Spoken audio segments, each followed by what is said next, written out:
Sisters killed in a car crash last week. Christine Pitawanich is live at De La Salle High School in North Portland this morning, where one of the two sisters graduated just last year. Christine, we know that the school is canceling classes today. Drew, Brenda, that's because that way students, teachers, and staff may be able to attend the sisters' service this morning. But today, a very somber one for family and loved ones. Ana Moreno Hernandez graduated from De La Salle High last year. Her sister Kaylee was a 9th grader at Central Catholic. Police say last week the sisters died in a car crash in North Portland on North Greeley Avenue. Since then, the community really has come together to support the family. As of this morning, a GoFundMe account to help that family pay for funeral expenses is up to $30,000. Then there's Dubs at Marie's. The eatery in North Portland is holding a fundraiser today from 5 to 10 p.m. where 100% of proceeds from a fried chicken dinner is going to the teen's family. The owner of Dubs, who is a dad to 3 daughters himself, says he had to help and has a message for the sisters' loved ones.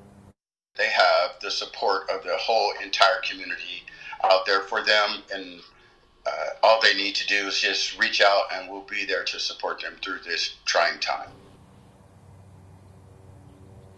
The president of De La Salle High issued a statement saying in part, quote, "The entire De La Salle North Catholic High School community is grieving the loss of the wonderful sisters." The funeral will take place today at Holy Cross Church. That's in North Portland. The rosary will be read at 10 a.m. The funeral mass will be at 10:30. Back to you. Christine, thank you. Today, a father will face a judge charged with killing his young son and the boy's mother. We've been following this case ever since Carissa Fretwell and her 3-year-old son Billy disappeared from their Salem apartment on May 13th. Billy's biological dad, 52-year-old Michael Wolf, faces kidnapping and aggravated murder charges. Now, we should point out police have not found any bodies, and they say they haven't said what evidence led them to charge Wolf, but they did arrest him in downtown Portland on Friday.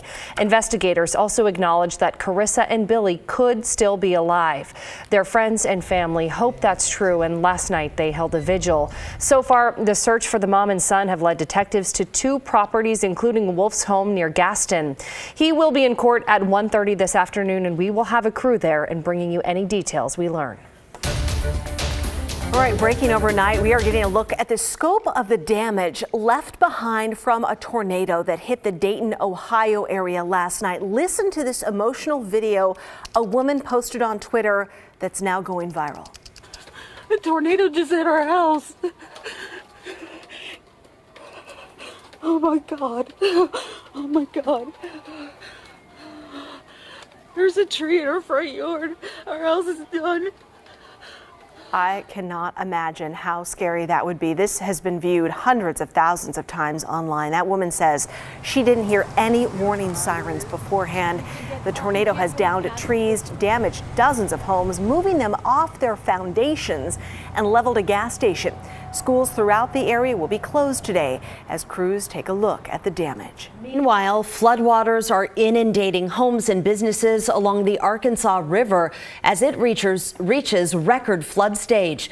Tulsa, Oklahoma felt the effects first, with some neighborhoods completely underwater.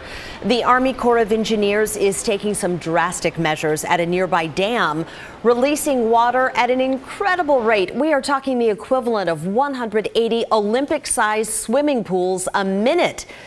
Downriver, flooding is also inundating homes in Arkansas, and officials are closing roads. President Trump is heading back to Washington this morning after wrapping up his 4-day summit in Japan. The visit wasn't without controversy, though. NBC's Tracy Potts brings us the latest from Capitol Hill. President Trump speaking to U.S. troops overnight before leaving Japan. Together, you're advancing freedom on the high seas, shielding our nation from dangerous weapons. This after he disagreed with Japan and his own national security advisor on whether North Korea's missile tests violate international security agreements. I view it differently. I view it as a man, perhaps he wants to get attention, and perhaps not. Who knows? The president emphasized our upside-down trade balance with Japan And he's catching heat back home for siding with North Korea's leader, criticizing presidential rival Joe Biden. Joe Biden was a disaster. Republican Adam Kinzinger tweeted, "This is just plain wrong." Kim Jong-un is a murderous dictator, and Vice President Biden serves this country honorably. President Trump heads back home where he's given Attorney General William Barr the okay to declassify top secret information. It's dangerous to allow the president to have the unilateral authority to declassify things. Barr is looking into how the Russia investigation started. Tracy Potts, NBC News, Washington. Headlines we're following. There is shock in Japan after a man stabbed a group of elementary school kids at a bus stop near Tokyo. 2 people died, including a child. 16 others were hurt before the attacker killed himself.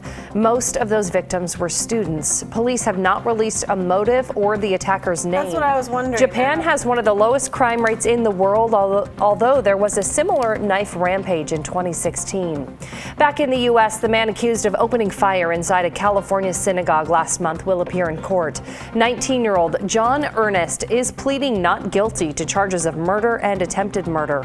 He allegedly killed 1 woman and injured 3 others during the attack. If convicted, he could face the death penalty. Oklahoma is taking consumer products giant Johnson & Johnson to court for its role in the opioid crisis.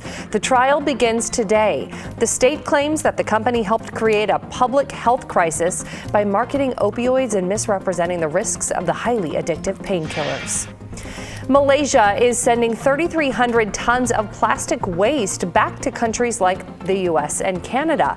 The country has become a popular destination for the trash since China stopped importing plastic waste last year. Malaysia's environmental minister says they will not be a dumping grounds for rich nations. That is your Morning Rush.